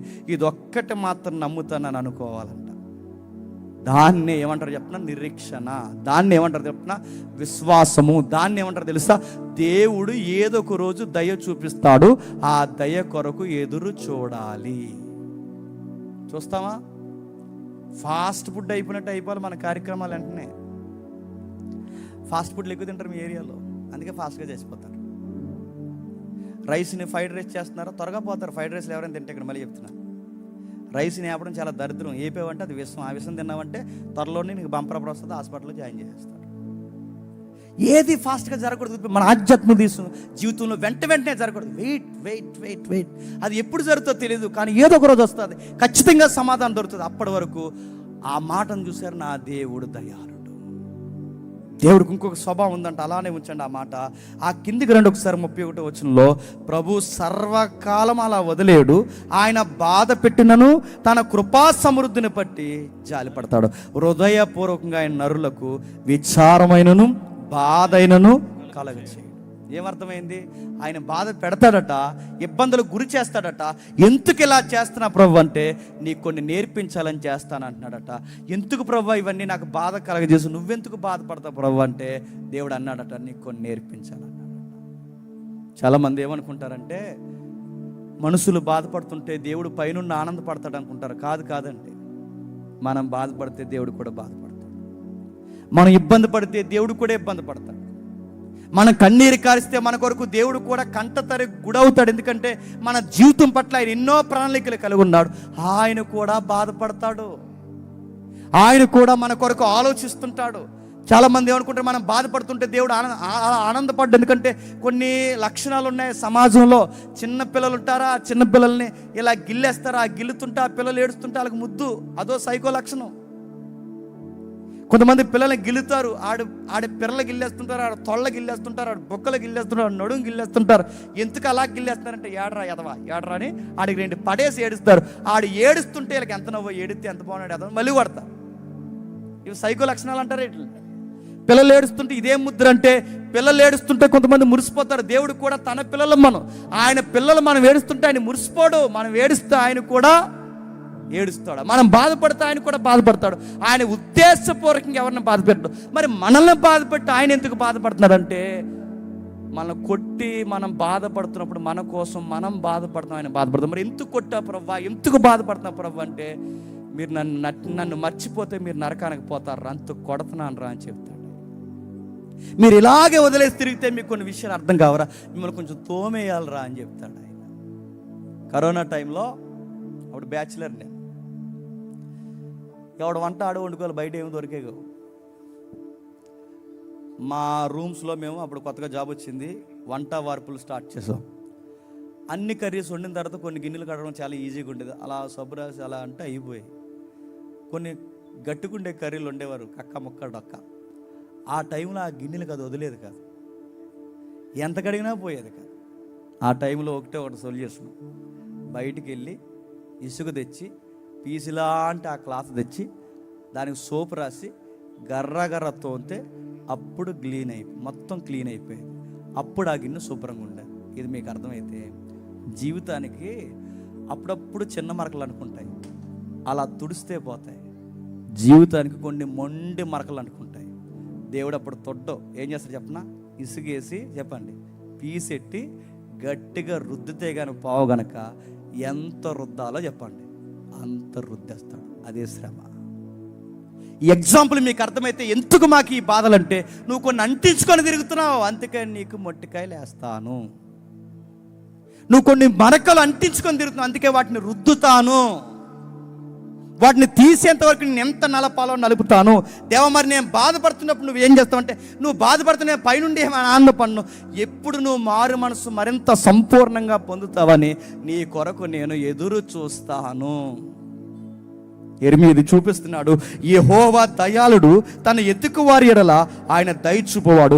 నరులు ఆశ కలిగి యెహోవా అనుగ్రహించే రక్షణ కొరకు ఓపికతో కనిపెట్టుట మంచిది. శ్రమలు వచ్చినప్పుడు ఓపిక, శ్రమలు వచ్చినప్పుడు దయ కలిగిన వాడు. మీకు తెలిసిన పదం నేను చెప్తున్నాను, లంగరేస్తారు చూస్తారు ఇక్కడ బోట్స్కి. శ్రమ అనే జీవితం అనే శ్రమలో భయంకరమైన అలలు అటు ఇటు కొడుతున్నప్పుడు ఆ వాడ అటు ఇటు చెదిరిపోకుండా లంగరేసి ఎలా అయితే పట్టుకుంటారో, మన జీవితానికి లంగర్ లాంటి మాట ఏంటో తెలుసా?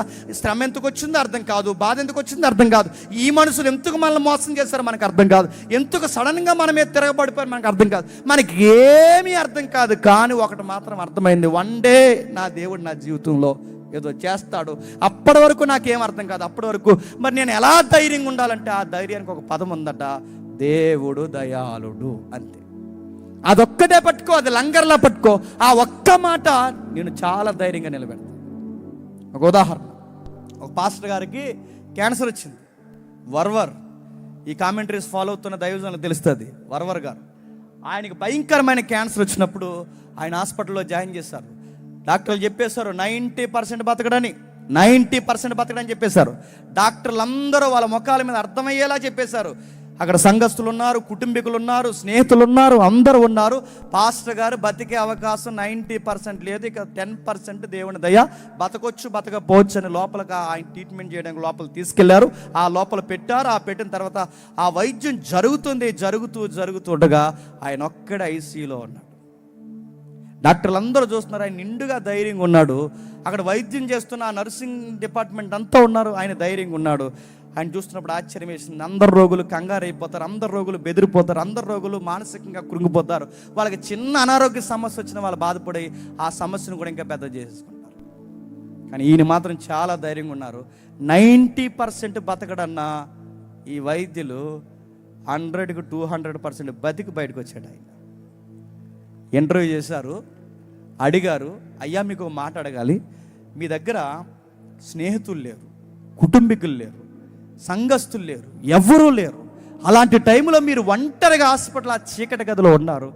ఆ టైంలో మీకు ఏమనిపించింది? మీకు భయం అనిపించలేదా? బాధ అనిపించలేదా?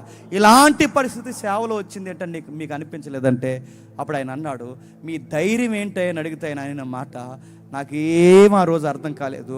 ఆ శ్రమలో నాకు గుర్తున్న ఒకే ఒక్క మాట, నా దేవుడు దయాళుడు. అదొకటి గుర్తుంది ఆయనకి.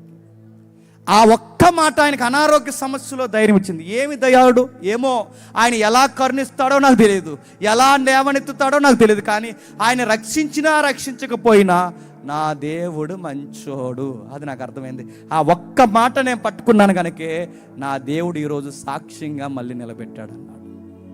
ఇప్పుడు చెప్పండి, మనకి ఏదన్నా బాధ వచ్చిందనుకోండి, ఏదైనా సమస్య వచ్చిందనుకోండి, ఏదైనా అనారోగ్య సమస్య వచ్చి మనం హాస్పిటల్కి వెళ్ళాం అనుకోండి, డాక్టర్ గారు పైనుంచి కిందకి ఇలా చూసి ఒక్కడ వచ్చావా ఎవరినన్నా తీసుకొచ్చావా అంటే చాలు, ఇంకా అక్కడే 2 మోసం చేయకపోతే మనకి.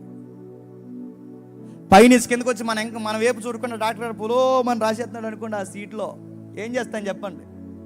భయం. ఇంకా ఏమైంది చెప్పండి? టెన్షన్ అడుగుతున్నాను. ఆ కరోనా వచ్చిన టైంలో చాలా మందికి ఆ కరోనా వచ్చింది లేదు, పోయింది లేదు, బొంద. అది రాకముందే ఆ టీవీలో ఆ న్యూస్ లీడర్లు ఎవరైతే స్టిక్ పట్టుకుని దాని లక్షణాలు ఎలా ఉంటాయంటే ర్యాబిస్ వ్యాధి లక్షణాలు చూపించినట్టు చూపించారు. ఆ రోజుల్లో ఆ కరోనా వచ్చిన కొత్తలో వ్యాధి వచ్చి చనిపోయిన వాళ్ళకన్నా భయంతో చనిపోయిన ఎక్కువైపోయారు ఆ టైంలో. ఆ చెబుతున్నారు, ఏమని చెప్తారు, ఇదిగో వస్తే ఎలా ఉంటుందంటే కరోనా లక్షణాలు, మొట్టమొదటి లక్షణాలు ఇదిగో బ్రీతింగ్ తీసుకుంటున్నప్పుడు ఈ కుడి ముక్కు మూసుకుపోయినట్టు ఉంటుంది అని. కానీ అలాగే ఉంది అన్నాం. ఆ తర్వాతే కొంచెం గుండెలు పట్టినట్టుంటే, అవును 2 రోజుల నుంచి నాకు అలాగే ఉంటుంది. మన సైకలాజికల్ దరిద్రం ఏంటి చెప్పినా, ఆ ఎదుటోడు ఏం చెప్తే అవన్నీ మనకు ఉన్నట్టు ఉంటాయి. అరే నేను అడుగుతున్నాను, నువ్వు క్రైస్తవుడివి, ఒక విశ్వాసవి, నేను అడుగుతాను, వస్తే వస్తుంది, జరిగితే జరుగుద్ది, కానీ నాకు ఎన్ని జరిగినా నాకు ఒక గ్యారంటీ కార్డు ఉంది, నాకు ఒక వాగ్దానం ఉంది. అదేంటో తెలుసా? నా దేవుడు దయాళుడు.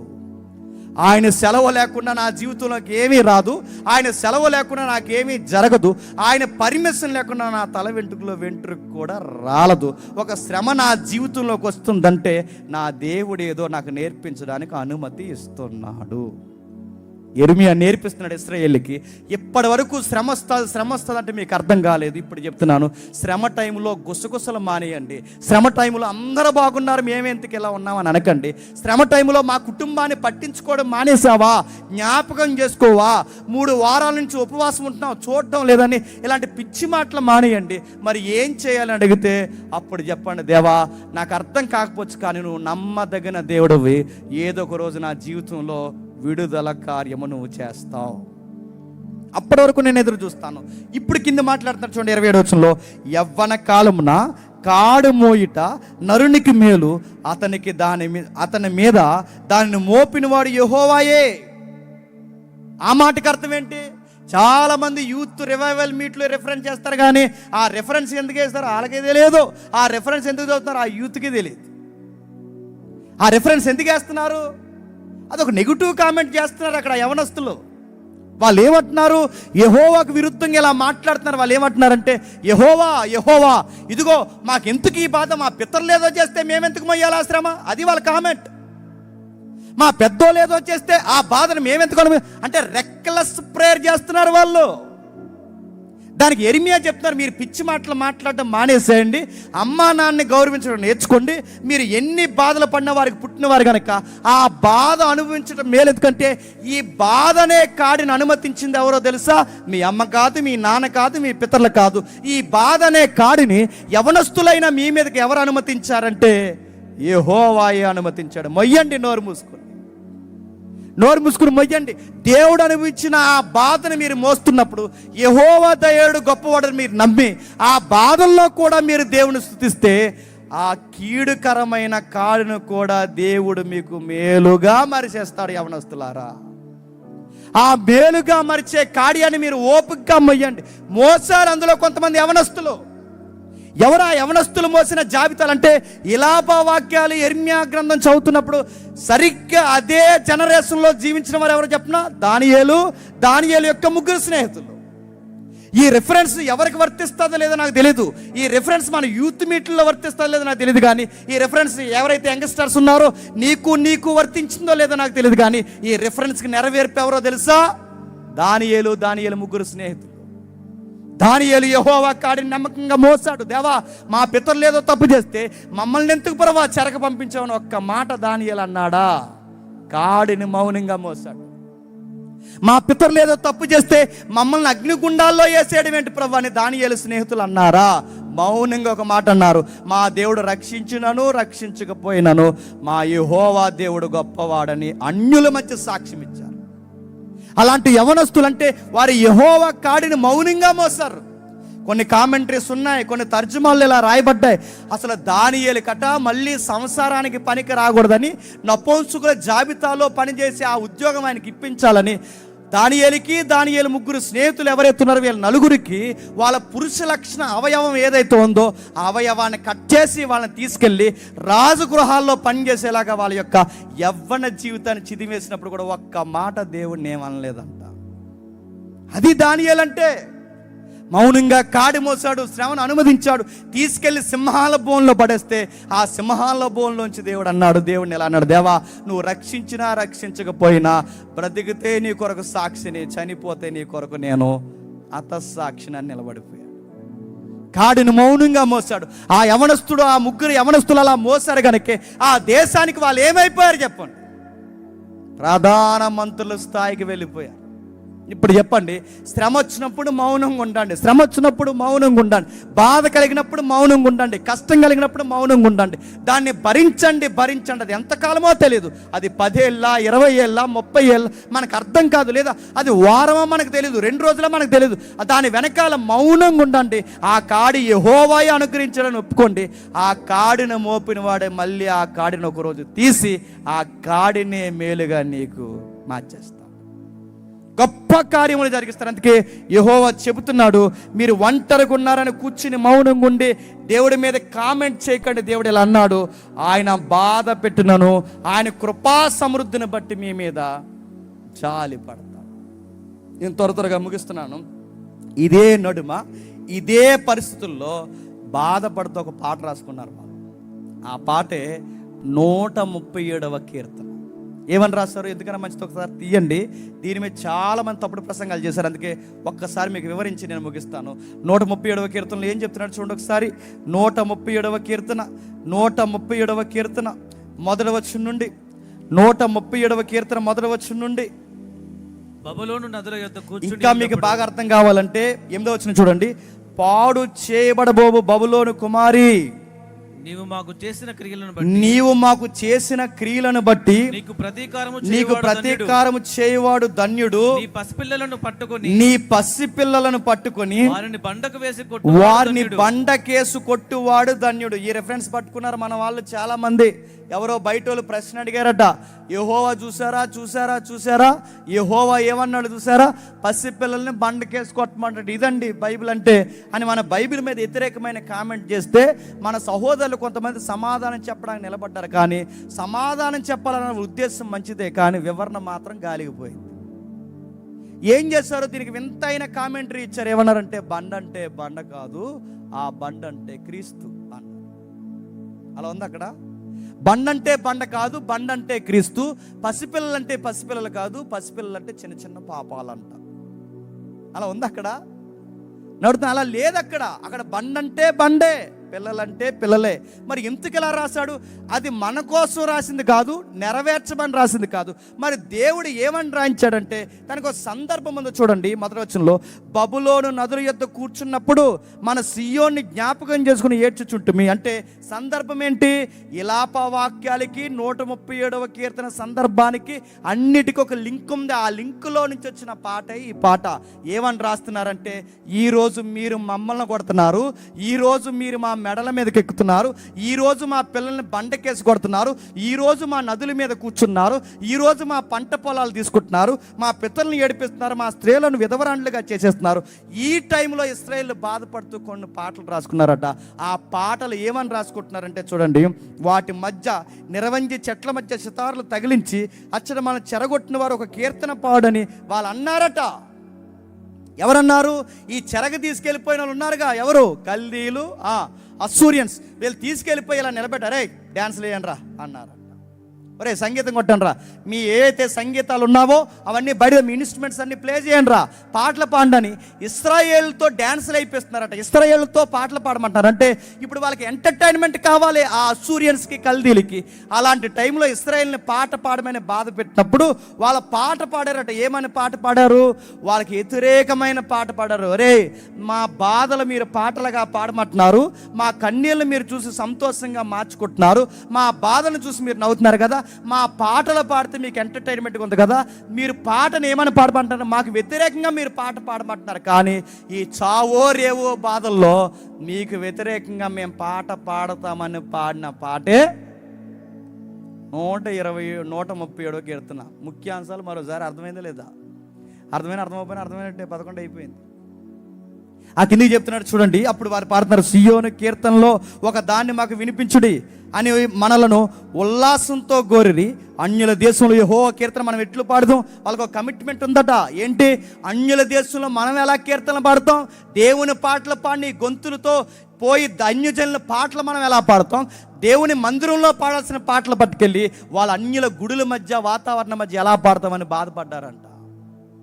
మన దేవుని పాటలు పాడమంటారేంటి, మన ఆరాధన జరిగిస్తే నవ్వుతామంటారేంటని బాధపడతా అన్నారట. యెరూషలేమా, నేను నిన్ను మరిచిన ఎడల నీ కుడి చేయి తన నేర్పు మరుచును గాక, నేను నిన్ను జ్ఞాపకం చేసుకొనని ఎడల నా ముఖము సంతోషము కంటే నా యెరూషలేము ఎచ్చుగా ఎంచని ఎడల నా నాలుక అంగటిని అంటుకుండును గాక. అంటే దేవుడు అంటున్నాడు, దేవుడు పక్షాన పాడుకుంటున్నారు. ఏమనంటే, నేను నిన్ను మర్చిపోతే నా కుడి చేయి నన్ను మర్చిపోయినట్టే, నేను నిన్ను మర్చిపోతే నా కుడిచే అలవాటు పోయినట్టే, నా నాలుక అంగటిని అంటడం మర్చిపోయినట్టే, నేను నిన్ను మర్చిపోనని మాట్లాడుతూ యెహోవా ఎదోము జనులది చేసినది జ్ఞాపకం చేసుకొని వాళ్ళు పాట పాడుతున్నారు. యెరూషలేము పాడైన దినమును జ్ఞాపకముకు తెచ్చుకొనుము, దాని నాశనము చేయుడి, సమూల ధ్వంసము చేయుడని వారు చాటించరు కదా. పాడు చేయబో బబులోను కుమారి, నువ్వు మాకు చేసిన క్రియలను బట్టి నీకు ప్రతీకారం చేయవాడు ధన్యుడు. ఈరోజు మమ్మల్ని నలుపుతున్నారు, మమ్మల్ని కొడుతున్నారు, మమ్మల్ని చంపుతున్నారు, మా బిడ్డల్ని బండకేసి గర్భిణీ స్త్రీలు మానాల్లో కత్తులు పెట్టి మా బిడ్డల్ని బయటికి లాగి చంపుతున్నారు. కానీ ఒకరోజు వస్తుంది, మిమ్మల్ని కొట్టేవాడు ఒకడు వస్తాడు, వాడు ధన్యుడు అని చెప్పారు. అది సందర్భం. మిమ్మల్ని కొట్టేవాడు ఒకడు వస్తాడు. ఆ రోజు మా బాధ ఎలా ఉందో మీకు అర్థమవుద్ది, మా కష్టం ఎలా ఉందో అర్థమవుద్దంటే, ఈరోజు మీరు నవ్వుతున్నారు, ఈరోజు మేము ఏడుస్తున్నాం, ఈరోజు మేము బాధపడుతున్నాం, మీరు సంతోషిస్తున్నారు. కానీ మాకు ఒక రోజు వస్తుంది, మా బాధలు పూర్తిగా విడుదల పొందే ఒక రోజు వస్తుంది.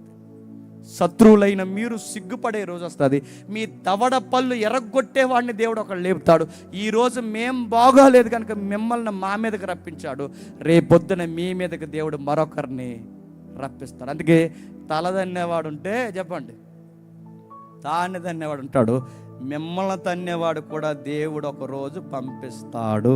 అది అప్పుడు మాట్లాడుతూ అంటున్నాడు, నీవు పసిపిల్లను బండకేసి పాడు చేయబో బబులోను కుమారి, మాకు చేసిన క్రియలను బట్టి ప్రతీకారం చేయవాడు ధన్యుడు. నీ పసిపిల్లను పట్టుకొని వాడిని బండకేసి కొట్టువాడు ధన్యుడు. వాడు కొడతాడు, ఆ రోజు మీరే అంటారు ధన్యులు ధన్యులని. ఇప్పుడు చెప్పండి, బాధల్లో మనం ఏమి నేర్చుకోవాలంటే యెహోవా దయాళుడని నేర్చుకోవాలి. బాధల్లో మనం ఏమి నేర్చుకోవాలంటే దేవుడు మనం బాధపడినను జాలి పడతాడని నేర్చుకోవాలి. బాధల్లో మనం ఏమి నేర్చుకోవాలంటే మనల్ని బాధ పెట్టే వారికి దేవుడు ఒకరోజు పాఠం గట్టిగా చెబుతాడని నేర్చుకోవాలి. అప్పటి వరకు మనం ఏం చేయాలి అంటే మనల్ని బాధ పెట్టే వారి కొరకు మనం చెప్పండి ప్రార్థన చెయ్యాలి. మనం చెయ్యం. వాళ్ళ ఇంటి మీద పిడిగి ఎప్పుడు అడిపోద్దా అని చూస్తాం. వాళ్ళ ఇంటి మీద పడుతుంది లేదు, కానీ ఇలాంటి పిచ్చి ప్రార్థన చేస్తే చెప్పండి మీ ఇంటి మీద 2 పిడుగులు అడిపోతాయి ఏమనుకుంటున్నాం. నిన్ను బాధించిన వారిని మర్చిపో, నిన్ను దుఃఖపెట్టిన వారిని మర్చిపో, వాళ్ళ గురించి వదిలే. వాళ్ళకి ఐ లవ్ యూ చెప్తావో, ప్రైజ్ లాట్ అంటావో, వాళ్ళకి ఏం చెప్తావో వదిలే. నేను మరొక సలహా ఇస్తున్నాను, అలా బాధ పెట్టి మిమ్మల్ని బాధలకు గురి చేశారంటే దేవుడు అనుమతిస్తేనే ఖచ్చితంగా వాళ్ళు వస్తారు. మనకి ఏదో మనుషులు ఇలాగే ఉంటారా అని నీకు నాకు నేర్పించడానికి దేవుడు ఏదో చూపిస్తాడు. వాళ్ళ కార్యంలో నువ్వు బాధపడినప్పుడు ఒక పని చేయ. దేవుడు ఒక సూత్రం చెప్పాడు, వాడు తల మీద నిప్పులు కుప్ప నువ్వు పోయాలంటే నీ కార్యక్రమాలు ఏదన్నా జరిగితే మొట్టమొదటి కార్డు వాడికి ఇవ్వు, ఆడికి తగలడిపోద్ది అవతల. మళ్ళీ చెప్తున్నా, మీకు ఉదాహరణ చెప్పి నేను ముగించేస్తాను. ఒక ఏరియాలో మెడికల్ ఫీల్డ్లోకి వచ్చిన ఒక సహోదరు ఉంది, డాక్టర్, ఫస్ట్ ఇయర్ జాయిన్ అయింది. ఒక గ్రామీణ ప్రాంతాలకి వీళ్ళకి ప్రొఫెషన్ పీరియడ్ ఉంటుందిగా, కొన్ని సంవత్సరాలు అక్కడ చేయాలి. అక్కడ తీసుకెళ్లారు. ఆ ఊర్లో తలక మాసిన ప్రెసిడెంట్ ఉన్నాడు. ఆ ప్రెసిడెంట్ గారికి చింత చచ్చినా పులుపు సావలేదన్నమాట. ఆ పిల్లల్ని చాలా ఇబ్బంది పెడుతున్నాడు. ఆ అమ్మాయిని చాలా ఆవిడకి మ్యారేజ్ అయ్యింది. ఆయన కూడా ఎవాంజలిస్ట్, ఆయన కూడా ఉద్యోగం చేసుకుంటూ సువార్త చేస్తున్నాడు. ఆమెను బాధ పెడుతున్నప్పుడు ఆమె బాధ తట్టుకోలేకపోయింది. ఎందుకంటే తన భర్తకి ఏ భర్త సహించలేడు, ఇలాంటి మాటలు ఎవడో అన్నాడంటే తట్టుకోలేడు. బాధపడుతున్నప్పుడు మంచి భర్త గనక గమనించాడు, ఎందుకు ముఖం అలా ఉంది, ఏమైందని పట్టుకున్నాడు. ఏమీ లేదండి, ఏమీ లేదు. నాకు కూడా చెప్పకూడనంత బాధ నువ్వు గుండెల్లో దాచుకున్నావు, ఏమైందని అడిగితే చెప్పింది, ఏమీ లేదండి, పలానా ఊర్లో ప్రెసిడెంట్ గారు తండ్రి సమానులు, ఆయనకు అస్సలు బుద్ధి లేదు, ప్రతిసారి అబ్యూస్గా మాట్లాడుతుంటాడు, మమ్మల్ని తాకుతుంటాడు, ఆయన మాటలు బాగోవు, ఆయన చేతలు బాగోవు. ప్రతిరోజు వెళ్ళిపోయే ముందు ఆ ప్రెసిడెంట్ గారు మమ్మల్ని ఏం చేస్తారంటే నాకు బీపీ చెక్ చేయ, షుగర్ చెక్ చేయని చెప్తాడు. ఆయన ఇంటికి వెళ్ళిన తర్వాత మమ్మల్ని చూసే విధానమే బాగోదు, బాధేస్తుందండి. పొరపాటు మేము ఎదిరించామంటే ఇప్పుడు కొత్తగా ఉద్యోగాలు మా పై అధికారులకు వెళ్ళి ఏమైనా కంప్లైంట్ రాస్తే మళ్ళీ జాబ్లో ప్రాబ్లం అవుతుంది, అందుకు ఏమి చెప్పలేక ఉండిపోయినంటే భర్త కనుక కోపం వచ్చింది. ఎందుకంటే ఏ భర్తకైనా వస్తుంది. నేను ఇష్టపడిన అమ్మాయిని ఎవడైనా పైనుంచి కిందకి ఎలా చూస్తున్నాడు అనుకోండి, నాకు ఎలా ఉంటుంది? ఫోటో తీసుకొని అంటాను, నేను కళ్ళు బిగేస్తా అంటాను. నేను ఇష్టపడిన అమ్మాయిని ఎవడైనా కామెంట్ చేస్తే నాకు ఎలా ఉంటుంది? నా గుండెల్లో మంట కలిగినట్టు ఉంటుంది. నా వైఫ్ని ఎవడైనా అలా కామెంట్ చేస్తే నేను తట్టుకోవడం చాలా కష్టంగా ఉంటుంది. అలాగే ఆయన కూడా బాధపడినాడు. ఆ పనికిమాలినోడి మీద మనం పోలీస్ స్టేషన్లో కంప్లైంట్ ఇద్దాం రా అంటే ఆవిడందే, మనం బిలీవర్స్ కదండి, ఇప్పుడు కంప్లైంట్స్ ఇవన్నీ మనకు అవసరం అంటారంటే మరేం చేద్దామంటే ఆ తల్లి అందే, ప్రేయర్ చేద్దాం. ప్రార్థన చేస్తారు. కొన్ని రోజులకు వాడిని మర్చిపోయారు. ఆ మర్చిపోయిన తర్వాత భర్త గుర్తొస్తుందిగా, అడిగాడు, ఆడెవడో నేను ఇబ్బంది పెడుతున్నాడు అన్నావు, ఈరోజు ఆడున్నాడా, ఏమయ్యాడు అని అడిగితే, అవునండి ఈ మధ్య ప్రెసిడెంట్ గారు కనబట్టలేదు, ఒక మాట కనుక్కొని వస్తానని కనుక్కుంది. ఊర్లో అడిగింది, ప్రెసిడెంట్ గారు కనబట్టలేదు, ఏమైందంటే ఊర్లో వాళ్ళందరూ చెప్పారు, ఊరని వెళ్ళాడు, ఎక్కడికి వెళ్ళాడో తెలియదు, ఏమైపోయాడో తెలియదు, వస్తాడో రాడు కూడా ఇంకెప్పటికీ తెలియదు, అయిపోయాడు అన్నారు. ఇప్పుడు చెప్పండి, మనల్ని ఎవరైనా బాధపడితే ఏమనకండి, ప్రార్థన చేయండి. ఊరు వెళ్తారు, ఇంక రారు, ఏమనకండి. వాళ్ళు ఏమయ్యారో కూడా తెలియదు. మనం ఏమన్నా చేస్తే ఎఫ్ఐఆర్లు పడతాయి, మనం ఏమన్నా చేస్తే కంప్లైంట్ ఫామ్ అవుద్ది, మనం ఏమన్నా చేస్తే రివర్స్ గొడవలు అవుతాయి. కానీ ఏం చేయకండి, ప్రేయర్ చేయండి. ఊరు వెళ్తారు, చెప్పండి, ఇంక రారు. అందరికి అలా జరిగితే నేను చెప్పను, కానీ ఖచ్చితంగా నీ పట్ల చర్యలు తీసుకునే దేవుడు ఉన్నాడు. ఆయన పేరు సైన్యములకు అధిపతి యెహోవా. నీకు బాధ కలిగినా, ఇబ్బంది కలిగినా, సమస్య కలిగినా ఏదైనా ఆయనకి చెప్పు. అది అనారోగ్య సమస్య అని చెప్పు. మరి ఆ టైంలో నాకు ఓపిక ఎలా ప్రభు అంటే ఒక్క మాట లంగర్లా పట్టుకో, నా దేవుడు ఎప్పటికైనా దయ చూపిస్తాడు. ఇప్పుడో రేపో ఎల్లుండో కొన్ని సంవత్సరాల తర్వాత నాకు తెలియదు, కానీ ఖచ్చితంగా ఒక రోజు నా దేవుడు నాకు సమాధానం ఇస్తాడు. ఈరోజు నవ్వుతున్న ఈ నవ్వులు చిన్నపోయేలా ఆ రోజు నేను నవ్వుతా. ఈరోజు నన్ను ఎక్కిరించి కళ్ళు చూస్తున్నప్పుడు ఆ రోజు నా కళ్ళల్లో దేవుడు నాకు ఆనందం చూపిస్తాడు. నా బాధను దేవుడు పూదండగా మార్చేసే ఒక రోజు వస్తాడు. నా గుడారంలో ఉన్న తెగులను పూర్తిగా తీసేస్తాడు. నా కార్యాన్ని, నా జీవితాన్ని సమాధానకరంగా మారుస్తాడు. పాట అవుద్దా? నా బాధల్లో, నా ఇబ్బందులో నన్ను ఎంత బాధ గురి చేస్తే నాకు తెలుసు. నా టెస్ట్ మనీ ఉన్న వాళ్ళందరికీ అయిపోయాడు రా జేమ్స్ గడ్ అన్నారు. అంతే, ఈ దెబ్బకి వీళ్ళు ఎగడరా అన్నారు. ఆ టైంలో ఒకటే నా జవాబు. రోమపత్రిక నాకు బాగా తెలుసు. ఆ పత్రికలో పౌలు గారు ఒక మాట అంటారు, శ్రమ అయినా, బాధ అయినా, ఖడ్గమైన, కరువైన, శత్రువైనా, ఎవడైనా అన్నీ తిరగబడి ఎదురు నిలబడినా ఆయన నాతో ఉంటే నన్ను ఇంచు కూడా కదపలేరు. ఆయన నాతో ఉంటే నా చేయబట్టుకుంటే, నేను నిలబడి ఉంటే నన్నెవ్వడూ ఏమీ చేయలేడు. ఆ బాధల్లోంచి వచ్చిన పాట ఈ పాట. అందుకే ఈ పాటను మీరు చూడండి. ఆ పాటను డిజైన్ చేసింది ఇక్కడే ఈ చర్చ్ మెంబరు, దైవజనుల యొక్క బిడ్డలు, తమ్ముడు వంశీ కానీ, ఆ వీడియో ఎడిటింగ్ సహోదరులు మోజెస్ కానీ, ఇక్కడున్న వీళ్ళు చేసిన టీం వర్క్. కింద పాస్టర్ గారు ఆ పాట కోసం ఆయన అంత ఎమోషన్ అవుతున్నప్పుడు నాకు అనిపించింది, ఆ పాటకు ధన్యత వచ్చింది అనిపించింది నాకు. అలాంటి ఒక దైవజన్ని ఆదుకుందంటే అది ఎంత గొప్ప పాట అయింది. అలాంటి పాటల్లో మనం నేర్చుకోవాల్సింది ఏమవదండి. అలా చూడండి, అంటే శ్రమలు అలా వచ్చి మనకు చావు ఎక్కడి వరకు వస్తుందో తెలుసా? చివరి అంచు వరకు వస్తుంది. ఆ చివరిలో మనకి ఏమవుద్దంటే గుర్తుపెట్టుకోండి, అయిపోయింది అనుకుంటా ఏం కాదు. సమస్త మహిమ ఘనత దేవుడు మనకి కార్యం చేస్తాడు. దేవుడు మనల్ని అందరినీ దీవించి ఆశీర్వదించునుగాక. ఆ పాట ప్లే చేద్దామా?